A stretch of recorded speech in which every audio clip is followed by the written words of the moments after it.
Intertextual Cardboard Experience. Hello and welcome to Intertextual Cardboard Experience, and welcome to the first Intertextual Cardboard Experience Summer Solo-stice.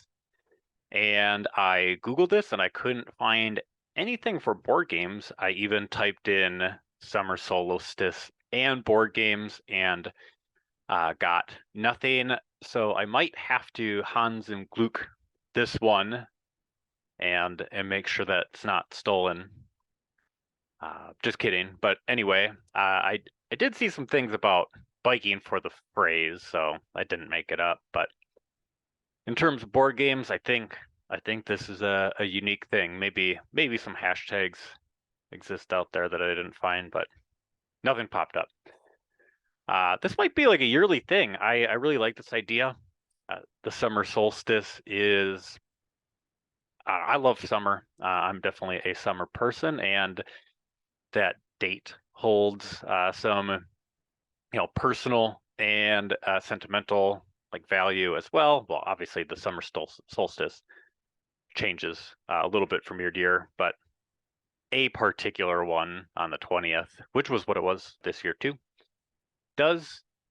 And here we are. So kind of want to celebrate. And I'm a big solo gamer. That talk has probably come out a decent amount in some previous episodes, but I definitely haven't talked about it too much. So, we'll see. Maybe I'll kind of like take this idea of summer solstice and turn it into something else. But overall I like the idea. I like the name, and linking some topics for today's discussion to that as well. The idea of like doing things by yourself. And if I get a little distracted, it's because there are some fireworks going off right now, probably in celebration of this episode for certain. So in my office, I can kind of hear some of the fireworks in the background. And then, well, you're getting random personal anecdotes, which I wasn't really planning on talking about, but the fireworks are definitely a bummer a bit too, because I have a dog that has 3 legs, and his one leg was missing because he was, shot at and hit and had to get it amputated. And he is quite terrified of fireworks. But I'm in the office. He's in the living room right now, and I was just out there before this as the fireworks were going off, and I'd made a pretty strong white noise chamber with a little AC unit, some fans, and a white noise machine. So things are quite quiet out there. So that's good stuff. But his name's Lou. He's a great dog. Okay, so anyway, if you couldn't tell by the fact that I didn't introduce anyone and that I've been talking for a minute already, or the fact that this is another titled Vodcast episode, this is another Vodcast. It's just me. I didn't necessarily think that one of these was going to pop up, but things pop up, and I want to keep the show rolling. The purpose of this is just to give me mini breaks, and well, not necessarily mini breaks, scheduling things, life, et cetera, and there were the 2 episodes which were awesome before this. Both of them were kind of like linked. Well, both of them were linked to art, and before that was the last podcast I did. So I thought there was going to be a little bit longer stretch, but I think again that there's going to be a longer stretch of none of these, or at least none taking the place of a kind of like the regular bi-weekly episode for some time, for a little bit. I've got a lot of awesome guests that I've been in communication with, so zero fears whatsoever. Just working some things out and getting those conversations going and thinking about them and doing other things in order to make them happen. Because one of the things that I kind of have to do in order to have some of these conversations is playing certain games or watching certain things in order to have the conversations I want to have, and then also coordinating with those particular people and just making it happen. But like I said, no real no fear, not no real fear, just no fear whatsoever. and we'll get going with this too. I'd love for you to stick around with a little ramble here, and I do think that it's going to be a little bit littler than normal because I'm going to drop a little bit of a twist on myself right now, and that's that I'm giving myself a solo podcast challenge in the spirit of this summer Solo-stice. Obviously, the focus is going to be on different things solo, solo board games, and also just doing anything solo. And then there are going to be a couple other kind of offshoot types of topics linked to this overall idea for the most part. A lot of solo games, a lot of solo board games just have that beat your own score type of challenge with tiers. I could do something like that. I'm just going to go pass fail. Straight up, 35 minutes and under, I win. Otherwise, I lose. I could definitely overscript and edit this episode. But I kind of treat them like self-interviews where I come up with these questions. I think about them for a bit too. Maybe jot down some notes so I don't forget them. But on the whole, they're not really scripted or anything like that. Maybe some of the questions and things like that, but I could do that. I could edit it and make it quicker, make sure that I win, but I'm just going to go for it and see what pops up after. Oh yeah, and more so, I want to be able to come up with other questions during the course of this and just things that I think about, because that has led to some ideas and things that I'm thinking about and topics for future episodes as well. So after these words, I will add the retroactive future me note saying whether I passed or not. So fingers crossed that I pass. You'll find out soon. I will find out in some indefinite amount of time when I'm done talking. All right, if it's not evident by looking at the overall time, I did fail, but I did chop a little bit of time off from the last two, which was part of the goal. So I guess kudos to me on that, and to give myself a little bit of an excuse, but I kept having these little asthma coughing things popped up. So technically, I actually did have to go back and edit those out because I was talking, and then I would have to pause because I couldn't breathe, and then I was coughing, and I chopped it out. But it kind of derailed my thought, which, if you couldn't tell, I don't need my thoughts derailed, but it is what it is. So for my solo challenge, it was a fail, but it was a valiant effort, and maybe I'll make the next one. In order to make this faster, I definitely have to speed through some parts, of course. I always go through the quick notes on appreciation and request. So I'll do that. Thanks so much for listening. If you're listening to this, that is the number one way that you can support me. I see the number of listens and just kind of seeing all over the world where people are tuning in. And I know that most of that is for the episodes with particular people, for sure. That's what this podcast is about. But if you're listening now, you know that I appreciate you. And even if you're not listening, somehow this gratitude gets extended to you.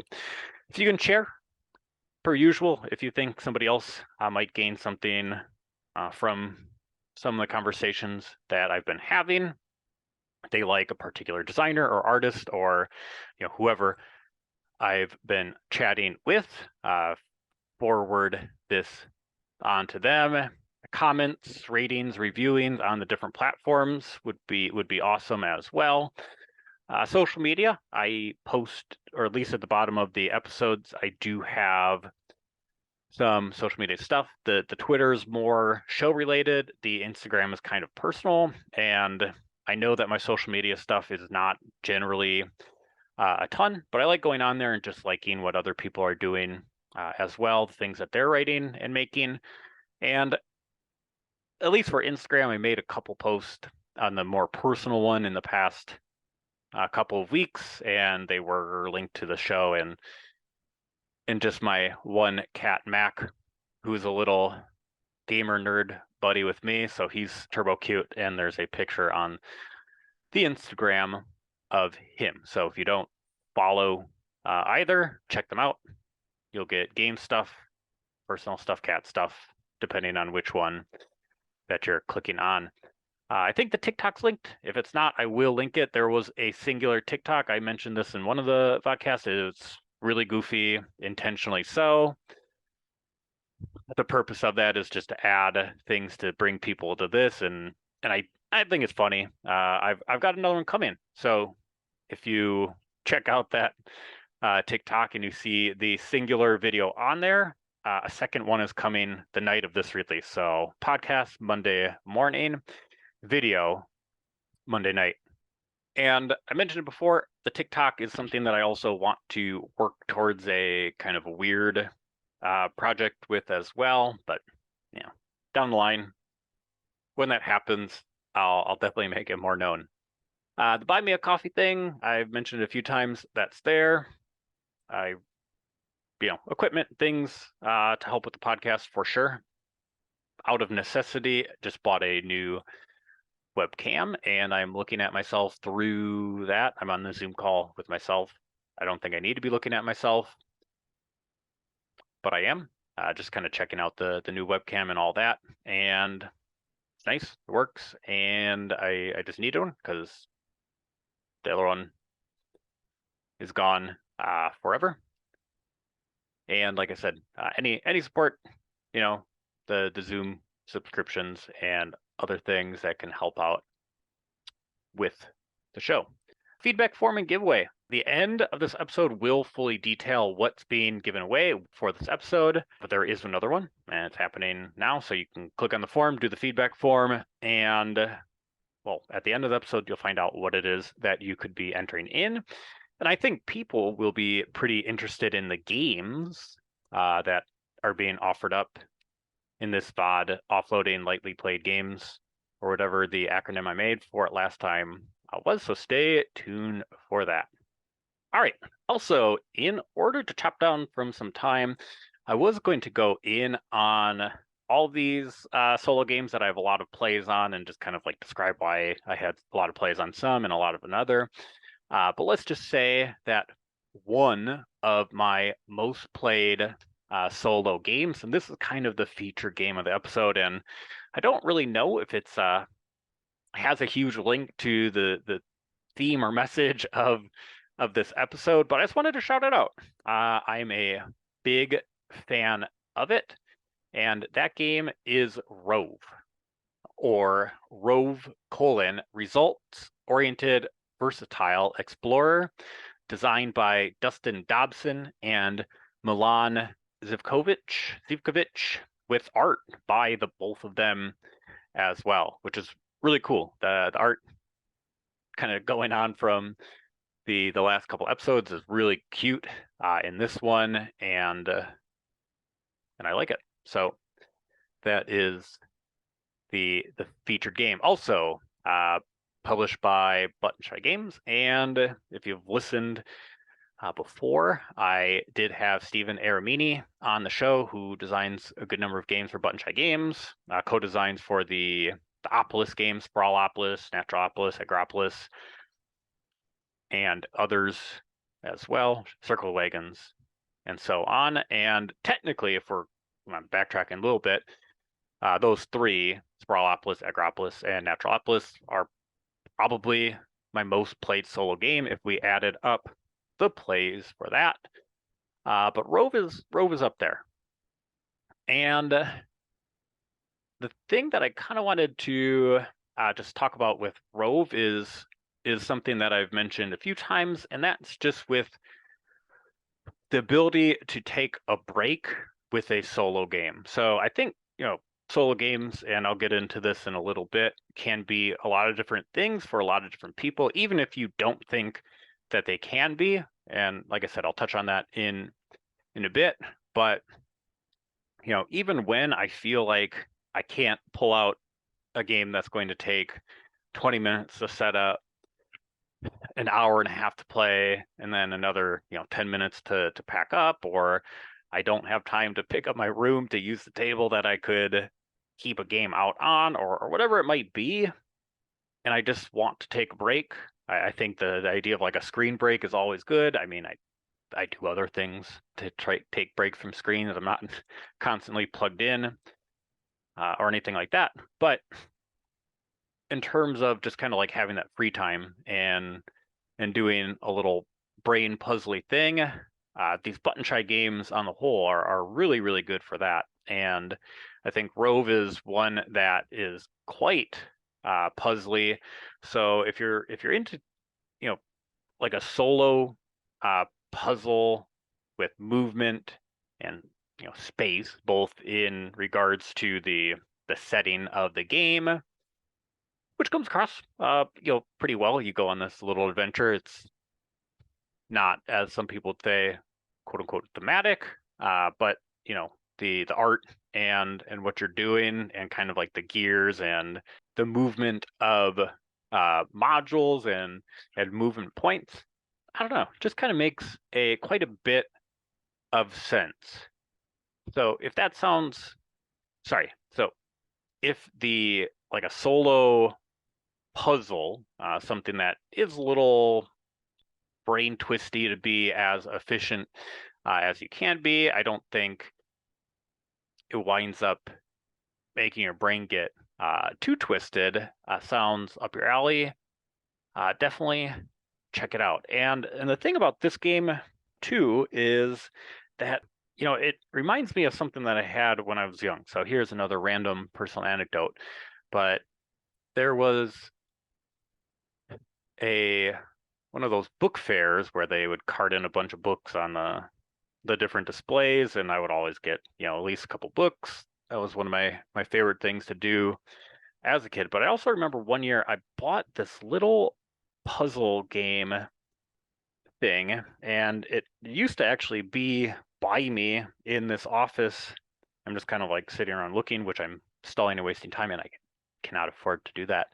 But nonetheless, what you do with it is you had all these different pieces, and you kind of like want to have this red piece that had a particular helmet on it bounce off of all the robots and finish in the center spot.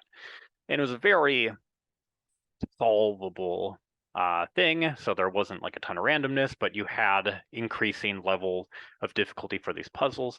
Actually, kind of one of the Pokemon games does something like this, where you're kind of sliding on the ice and you keep moving until you hit something. Very similar in premise to that, and ROVE reminds me of that, but it also winds up being a lot more dynamic due to the random nature of the movement cards, where the modules are at, and that coil. Let's just put it this way: that blue coil, if you're going to lose because you have to like move these modules in different ways. So I haven't explained the game super well. I would say definitely check out a little gameplay video. You could watch any one on YouTube and figure out what's going on in a matter of minutes if you're unfamiliar with the game. But you have these 6 modules, and you have mission cards, but the mission cards are also two-sided. So the one side will have a particular layout of what the modules or how they need to like be connected in front of you, and the other side is the movement points. And there's some wrinkles. I won't go into the weeds there. And there's expansions that change it up as well. And I've actually played most of the expansions, which is kind of weird because I don't necessarily always do that with my button shy games, but I've integrated them in different ways and enjoy them too. But the modules have different ways in which they can move in order to get them into the particular spots or this layout. And there's one of the modules on each mission card that needs to be in a set spot, and the other 5 just kind of need to be around it in the blank space that is in the layout of that mission card. And you have like movement and certain number depending on the card.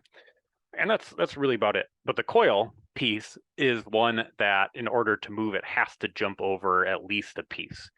All your cards need to be connected. So obviously when a card is moving, it's not going to be connected in the space, but it's going to kind of like latch on at the tail end. So you kind of have to think about the ways in which you are moving the pieces so that maybe another piece that you weren't thinking about having to move, you might need to move that one first so it doesn't get unlinked from these connections of these modules. Very, very clever. I really couldn't gush about this one too much more, and I think I mentioned it in the last episode, but my button shy game of choice just for an even quicker puzzle had been Food Chain Island, because that one is even faster and maybe doesn't have quite as the brain burny feel of Rove, but that one's good and clever too. This one is the one that if you had like 20 minutes to play as opposed to 7, and you're ready to play this one, then it gets my recommendation, the Intertextual Cardboard Experience Ice stamp. Perfect. That's the start of the solo talk, and let's kind of move on to just some other mini thoughts based on that. So, I like playing solo games. I think plenty of people that enjoy solo games like them for similar reasons. They like them for different reasons. A big reason that you might want to play a solo game is because it's a game that you want to play and you know that nobody else is going to play it with you. Obviously, there are certain types of games that don't work in that way. One of the things that I don't mind doing at all, and it's kind of funny, it was one of my early Geek Gold purchased micro badges on Board Game Geek, is these two faces looking at each other, and it just says, "I'm my own worst enemy. I play multiplayer games solo." And it's kind of funny because I think that a lot of games that people would dub multiplayer solitaire or parallel play, some people don't like those terms. I'm just kind of saying what they have been coined as, do work pretty well for playing against yourself. Things with like hidden information or negotiation or bluffing, or that just different levels of interactivity. Obviously, I don't think work quite as well. Sometimes I might do a few turns in something like that in order to just kind of learn the basics if I feel like it's something that I really do want to teach to other people, and just to get it down in order to help with that initial set of instructions for them. But, some of these games that I have, and this isn't a note on my collection too much, but, something like Trois. A game like Trois I've played, I'm pretty sure, at least 3 times in that way, where I've set up at least a couple of characters and played it, and there is some decent interaction in there. Depending on where you place, there can be blocking, timing considerations, and then obviously purchasing the dice from the other people. But I do feel as if that one and the secret objectives, I do something different. I just play the secret objectives as public, and I know that takes away from a lot of the fun, just deducing what your opponents might be doing and trying to get certain achievements during the game because you think that's what they're going for. That is a cool part of the game, but that's not necessarily what draws me to it, or is the one that I think is what sticks out the most. I just really like the way that game plays. I'm a big fan. So I played that one multi-handed. The initial intent was to learn and hopefully teach others, but it's probably a little bit out of the wheelhouse of the groups that I'll typically play with, and that's fine. And it's sticking around, and it's kind of a hopeful, like, yeah, I would love to play this with other people, but I also know that I wouldn't mind bringing it out and just playing it multi-handed. And it's nice too because I learned that way, and then I've been able to hop on Board Game Arena.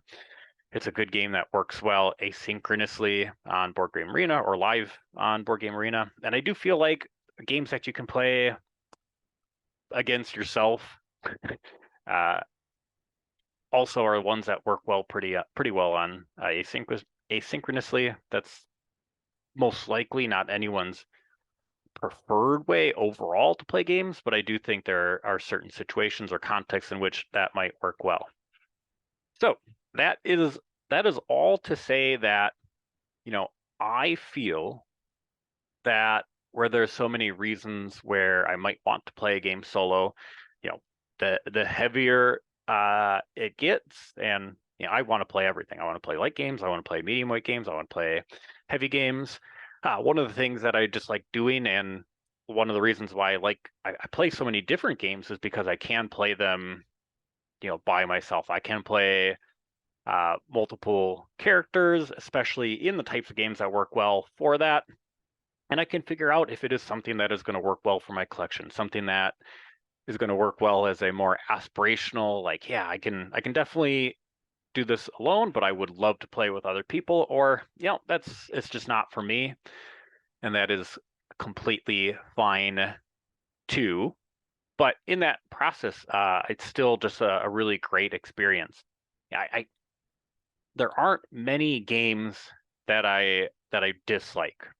So there are plenty of games that I have, owned and played and moved on from, given away, sold, whatever the reason or whatever the means of getting rid of it might be, that have been like really great, experiences for me still. Even if I know that it's just not my game, I could learn why it's not a game. I could also just kind of learn more about rule books. I could learn more about design as and just get introduced to more designers. That's one of the things that I want to do for the sake of this podcast. That's one of the things that I just want to do just for me. And the final topic of this episode is going to be about just kind of like starting things and doing things by yourself. And I've definitely poked around with different design ideas in notes, in my head, even thrown together mini prototypey things.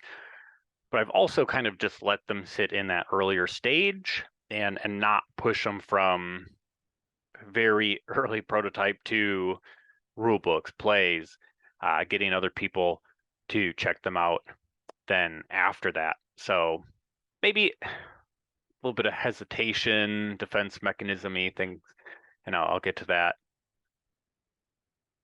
in just a minute. But on the whole, I think being able to play a whole bunch of games really, really helps with that. So yeah, I think I mentioned the idea of like heaviness. I, in my slightly rushed state, I may have just hopped over that, but yeah, I've got a good amount of like chip theory games, some other war-ish solo games that or cooperative games that can be played solo well too, and just being able to experience those without needing other people is just a nice perk. And I know there are probably many reasons why people don't do solo gaming. People just really people don't do solo gaming, and that's because people like the social elements of it. And I do too. I think that's kind of why some of my taste in games that I want to play with more than one person have moved away from a little bit of that, parallel play, multiplayer, solitaire thing, and because I can do that on my own, and I want things to be a little bit more social and a little bit more interactive when I have that opportunity to play with other people. But some people just, that's what they're looking for. It's that in games. It's not the other things, and that makes sense. I think there's perhaps a little bit of a stigma about solo games. I think, well, I mean, we're in the board gaming hobby, presumably, if you're listening to this in any capacity, and there's probably stigmas or thoughts about the board game hobby a bit too. I'm not going to dive into that, but I think if you're going to say that you play solo board games, you might get like a raised eyebrow, which is what it is. You might get people not understanding what that necessarily means, and that is also kind of the same deal. It is what it is. But, you know, this is kind of moving into my final bit. But if you like want to do something, and I'm not trying to be preachy, not at all. But if you want to do something, do it, whether within reason. If you want to do something productive and positive, just go for it. This, I had a huge section on like DNF, like did not finish, and that was kind of linked to something that Liz Davidson had said. You know, mentioned it's all right to DNF something, and that's stuck on my mind since. And bringing up Liz is awesome because Liz just wound up getting a position as a solo specialist for later games, and that is super fantastic and great beyond solitaire. Liz doing a lot of solo work, being the in-house specialist there. Perfect timing to call that out.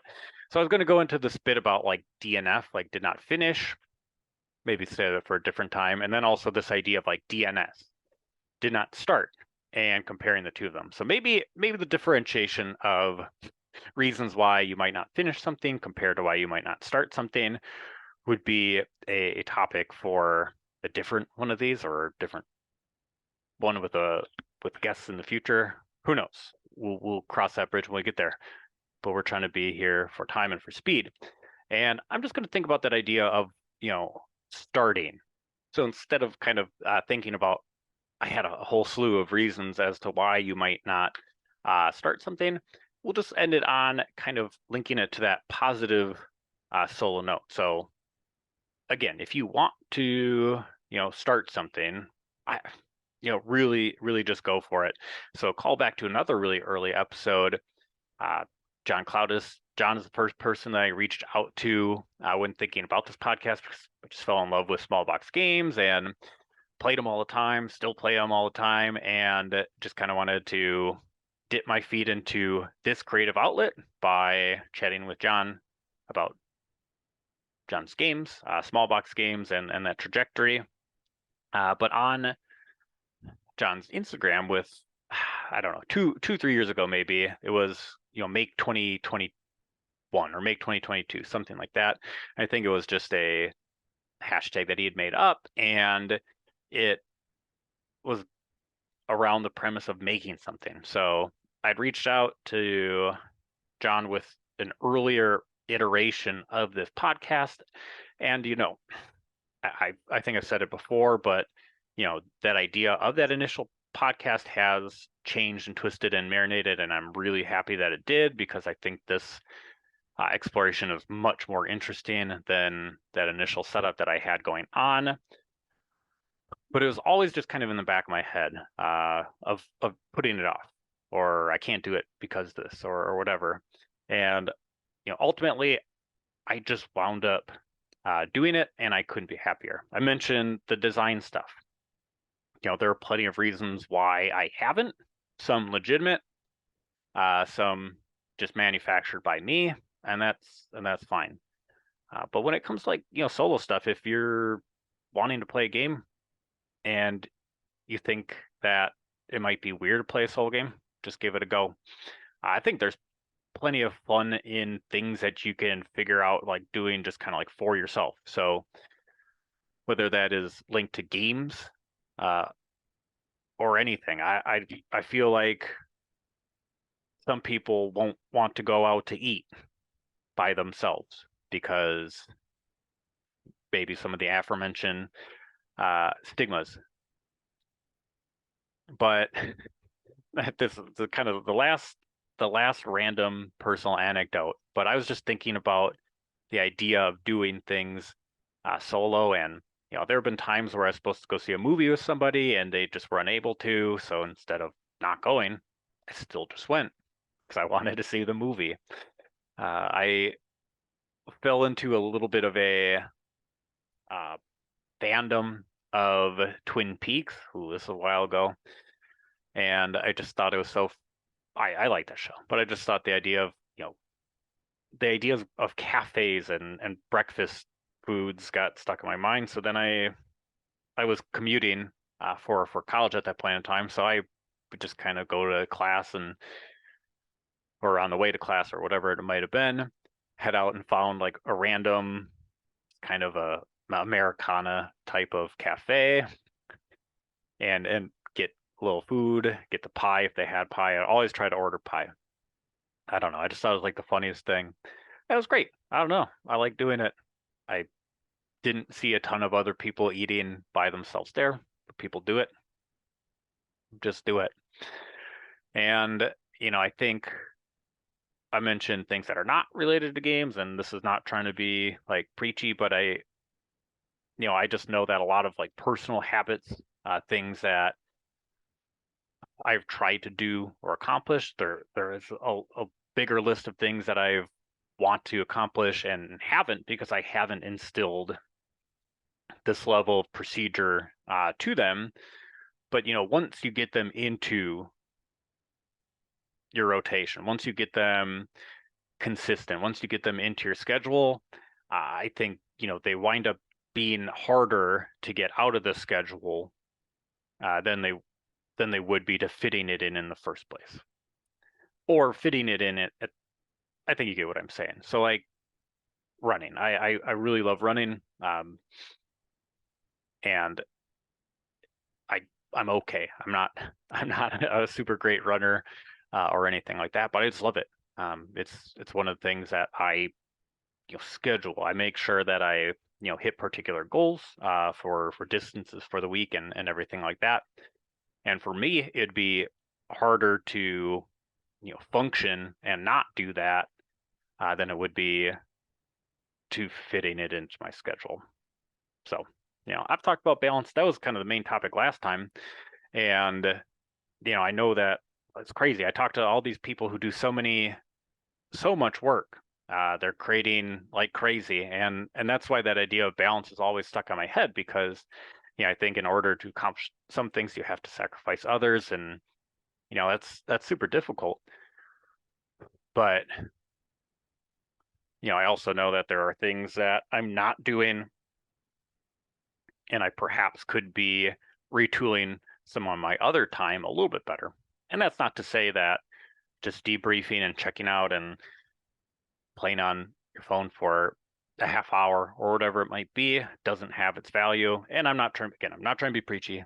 That's not the point, but this is just kind of the getting it off my chest and putting it out there that with this show there are other projects, creative projects that I want to be working on, and I got to hold myself accountable. A couple episodes back with Alicia, we talked about art, and Alicia said, number one advice is to just start doing it.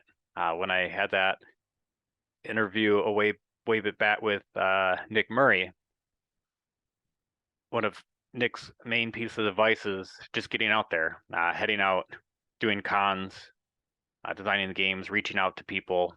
That was Nick's advice, and I know that similar sentiments have been echoed from other people, and I still want to do like my physical art. I mentioned that in the last episode. I mentioned that in the episode with Alicia, and I haven't done it. It's been at least a month since that episode came out. I've actually done a couple sketches, but those were 2-minute sketches. So that is what it is. But whether it's something for yourself, by yourself, this summer Solo-stice, the main thing that I want to focus on is just getting after it, positivity, and if there are things that you want to do and other people cannot do that with you or don't want to do it with you, seeing if it's something that you can feasibly do solo. Okay, so I think I'm going to be pretty close. I think I'm over. But nonetheless, I got one thing to chat about, and that is the giveaway. So for the giveaway for this episode, I have 2 games. And these are things that are actually kind of linked to things that I was talking about in different ways. So one of the games is Books of Time. So Books of Time is funny because it's a game that I like. Played once. A little fiddly, definitely a multiplayer solitaire game. So going in with the ones that I talked about, learning to play and playing it against myself worked pretty well for that.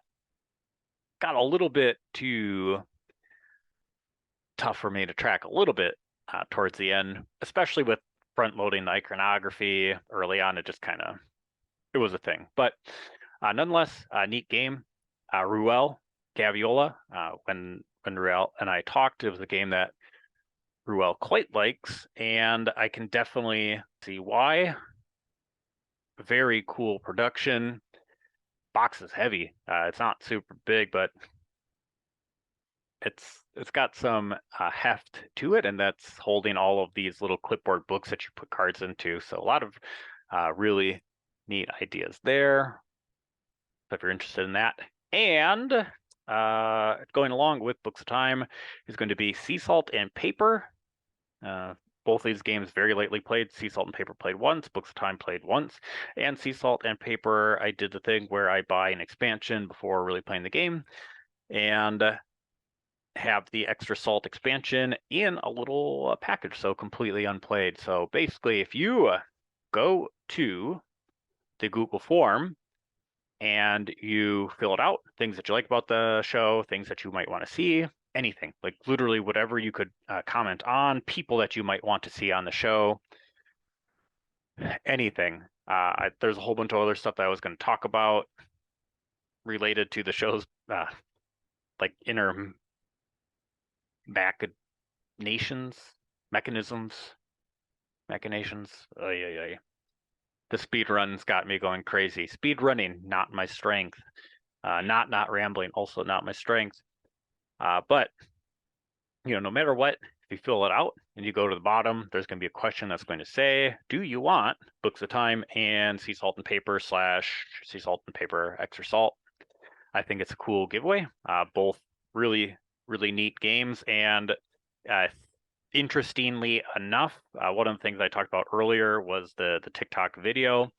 My current, at this point of recording and point of first ability to listen, the one and only TikTok on the Intertextual Cardboard Experience TikTok page is a little joke skit with Sea Salt and Paper. It's completely ridiculous, intentionally so, but there'll be another one, and that's kind of why I wanted to give it away as well, because both of these things have some attachment to the show, and I'm about connections, intertextuality, connections. Yes. Okay. Thank you so much. Goodbye. Intertextual Cardboard Experience, the most summary podcast about board games and any other text that they connect to. Thank you so much for choosing to spend your time here. Any further support, such as sharing the show with friends, following the page's socials in the episode description, writing a review, filling out the feedback form, or doing anything else you can think of is greatly appreciated. Keep playing, watching, reading, listening, experiencing.